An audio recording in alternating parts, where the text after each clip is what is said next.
Hello friends, কেমন আছো তোমরা সবাই? তোমার বাড়িতে কার্তিক পুজো হয়েছিল? পুজো কেমন কাটলো জানাবে কমেন্টে। তো আমার বাড়িতেও কার্তিক ঠাকুর বসিয়ে দিয়ে গেছিল তো যাও বন্ধুরা। আর যাও, কার্তিক ঠাকুর কিচ্ছু বলবে না। বসালেই পরের দিন পুজো ভাই করতে হবে। দিচ্ছে তো যাও। আর পুজো করার জন্য পুরোহিত মশাই কেন? পাওয়া বহুত যাও, কিচ্ছু মুশকিল, বলবে না। অনেকটাই কষ্টকর ব্যাপার পুরোহিত মশাই পাওয়া। তো এটা আমার ফার্স্ট টাইম ছিল। তো বাড়িতে বন্ধুরা কার্তিক ঠাকুর বসিয়ে দিয়ে গেছিল রাত্রে, তাই বাড়িতে ইস্যুও ছিল না। তাকে মামার বাড়ি থেকে নিয়ে এলাম, সবকিছু অ্যারেঞ্জমেন্ট করার পরে সকালে গাড়ি পাঠিয়েছিলাম। ইস্যু আর পূজা এসেছিল। তারপরে বাড়িতে ভাবলাম, মা বলল ফার্স্ট বছর, তো দুজন মিলেই পুজো করব। তাই বাড়িতে পুজো শুরু করে দিলাম। তো সকাল থেকে অনেকটাই ঘোরাঘুরি, অনেক কিছু কেনাকাটা করতে হয় কার্তিক পুজো করলে।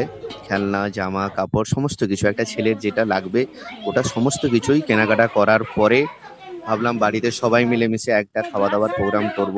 তাই খিচুড়ি প্রসাদ, ফুলকপি আলুর তরকারি, চাটনি, দই, মিষ্টি, পাঁপড়, পায়েস সবকিছু বানানো হলো। এখানে ছোট ভাইরা আতশবাজি, মানে পুজো হলে একটাই আনন্দ, যে আনন্দটা থাকে সে বলে বোঝাতে পারবো না। আর ফার্স্ট টাইম এবছর পুজো করলাম, অনেকটাই আনন্দও পেলাম, খুব ভালো লাগলো। ছোটবাবু এসছে, মা তো অনেকটাই কাজে ব্যস্ত ছিল। নাতি এসছে এখানে দেখতে পাচ্ছ।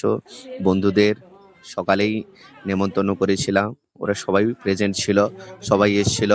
আর ঠাকুর বসিয়েছিল এরাই, দেখতে পাচ্ছ, গণেশ সিং, পুলক সিট, অনুপ সিট, এরাই সব ঠাকুর বসিয়েছিল রাত্রে।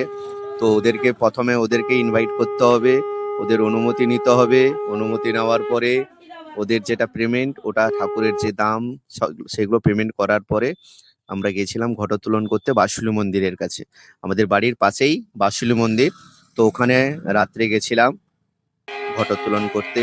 এই দেখতে পাচ্ছ, ঘটোত্তোলন করতে গেছিলাম বাড়ির সবাই।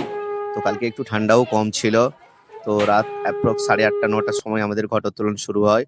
ঘটোত্তোলন করে নিয়ে আসার পর নিজের হাতে সমস্ত কিছু জামা, পোশাক, তারপরে কুড়কুড়ে, চকলেট, মালা, এত খেলনা, সমস্ত কিছু সাজিয়ে নিজের হাতে পুজো করে প্রণাম করলাম।